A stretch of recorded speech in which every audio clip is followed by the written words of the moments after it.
Ready start. Speaker महोदय, वास्तव में समस्या बड़े उद्योगों और ग्रामोद्योगों में सामंजस्य स्थापित करने की है। सभी उद्योगों का उद्देश्य उत्पादन बढ़ाना और आर्थिक दृष्टि से देश को समृद्ध करना है।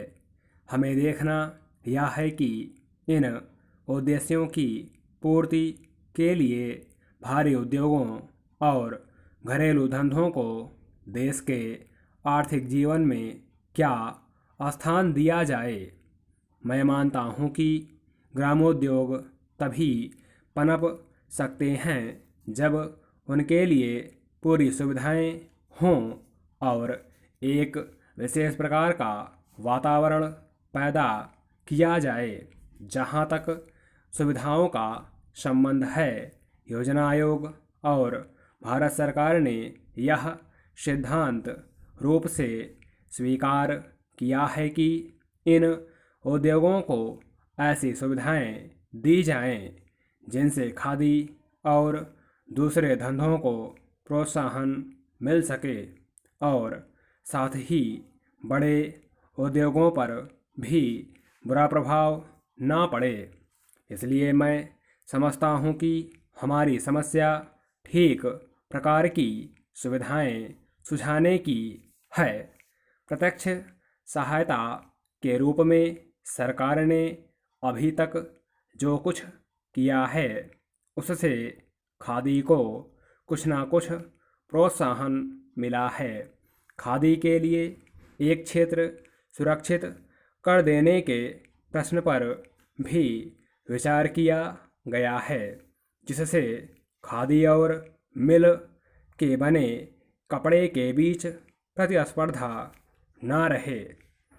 मैं समझता हूँ कि केवल खादी के लिए ही नहीं, दूसरे गृह उद्योग भी ऐसे हैं जिनके लिए क्षेत्र सुरक्षित कर देने चाहिए और जिन वस्तुओं का उत्पादन केवल ग्रामोद्योगों द्वारा ही हो, उनके लिए हर प्रकार के बड़े कारखानों की स्थापना रोक दी जाए और यदि आवश्यक समझा जाए तो कानून का भी सहारा लिया जाए।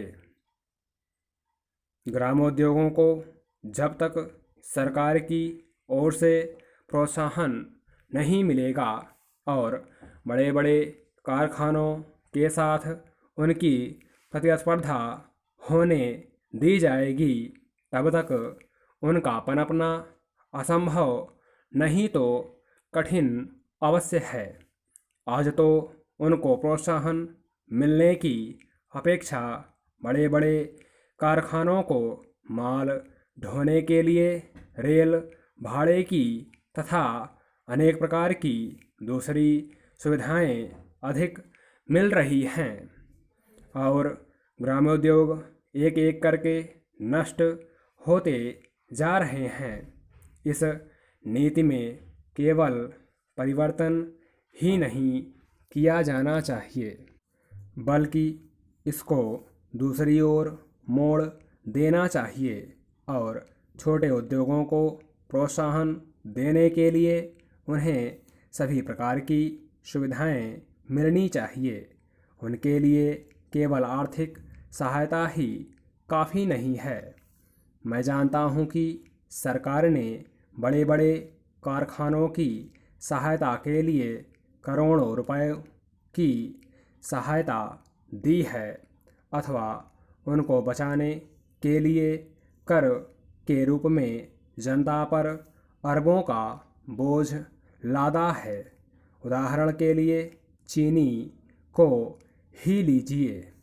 चीनी के कारखानों को विदेशी कारखानों से सफल प्रतिस्पर्धा करने के लिए जनता को नामालूम कितने करोड़ रुपए देने पड़े हैं। इसी प्रकार विदेशी लोहे से भी सफल प्रतिस्पर्धा करने के लिए जनता को कितने ही वर्षों तक प्रतिवर्ष करोड़ों रुपए देने पड़े हैं। ग्रामोद्योगों से जब करोड़ों व्यक्तियों को लाभ पहुंचता है तो कोई कारण नहीं कि उनको उसी प्रकार की और उसी पैमाने पर सहायता क्यों ना दी जाए। स्टॉप।